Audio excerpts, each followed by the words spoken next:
GMA Weather, serbisyong totoo ng GMA News. Mga kapuso, easterlies po yung hangin na gagaling sa silangan na umiiral ngayon sa silangang bahagi ng ating bansa. Humina kasi yung hanging amihan kaya asahan na po ang maalinsangang panahon.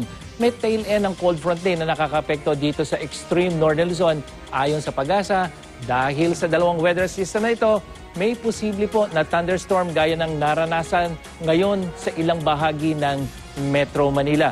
At bukas, asahan ng maulang panahon sa extreme northern Luzon. Mula po yan umaga, base naman sa datos ng The Weather Company, at sa hapon, posible ang ilang ulan sa iba pang bahagi.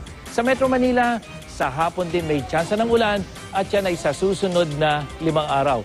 Sa Visayas, mahihinang ulan din ang maaaring maranasan sa maghapon bukas, tulad yan sa may Cebu, Biliran, habang sa Mindanao, thunderstorm ang apat ang asahan naman po, lalong-lalo na dyan sa may northern at ARMM regions.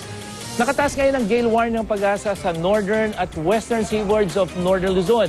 Kaya delikado pong pumalaot ang mga maliliit na sasakyang pandagat sa mga binanggit natin.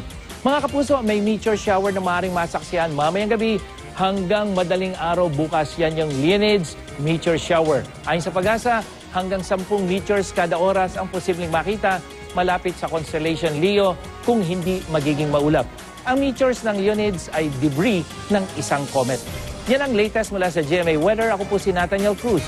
Pagplano para sigurado. I am ready. Serbisyong totoo ng GMA News.